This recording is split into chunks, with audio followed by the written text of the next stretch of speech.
আলহামদুলিল্লাহ রাব্বিল আলামিন আসসালামু মুরসালিন ওয়া আলা আলিহি ওয়া সাহবিহি আজমাইন। হে পরম দয়াময় আল্লাহ রাব্বুল আলামিন, আজ এই ঐতিহাসিক দিনে জুলাই গণ অভ্যুত্থান স্মৃতি জাদুঘর শুভ উদ্বোধন এবং ফলক উন্মোচন অনুষ্ঠানের প্রধান অতিথি গণপ্রজাতন্ত্রী বাংলাদেশ সরকারের মাননীয় প্রধানমন্ত্রী সহ উপস্থিত সকলের মোনাজাতকে আপনি কবুল করে নিন। হে রব্বুল আলামিন, জুলাই 2024 সালের জুলাই আগস্টের গণ অভ্যুত্থানে যারা দেশের জন্য, ন্যায়ের জন্য এবং একটি বৈষম্যহীন নতুন বাংলাদেশের জন্য নিজের তাজা রক্ত ঢেলে দিয়েছেন, সেই সকল বীর শহীদদেরকে আপনি শাহাদাতের সর্বোচ্চ আলা মাকাম দান করুন। হে রব্বুল আলামিন, বিশেষ করে শহীদ পরিবারকে সবরে জমিল, অসীম ধৈর্য ধারণ করার তৌফিক দান করুন।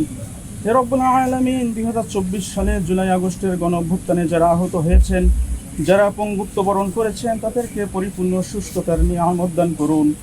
হে রব্বুল আলামিন, এই দেশের নেতৃত্বে এবং দায়িত্বে যারা আছেন, বিশেষ করে মাননীয় প্রধানমন্ত্রী জনাব তারেক রহমানকে আপনি দীর্ঘায়ু এবং সুস্থতার নিয়ামত দান করুন। হে রব্বুল আলামিন, তিনি যেন জনগণের অধিকার, ন্যায়, বিচার এবং সততার সাথে দেশকে সমৃদ্ধির পথে এগিয়ে নিতে পারে সেই তৌফিক দান করুন।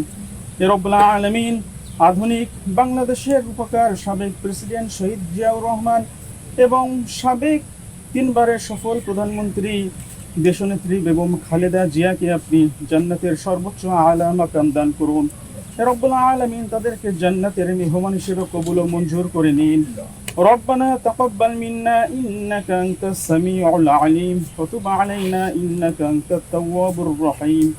সুবহান রাব্বিকা রাব্বিল ইজ্জাতি আম্মা ইয়াসিফুন ওয়া সালামুন আলাল মুরসালিন ওয়ালহামদুলিল্লাহি রাব্বিল আলামিন। আমিন বিরহমাতিকা ইয়া আরহামার রাহিমিন।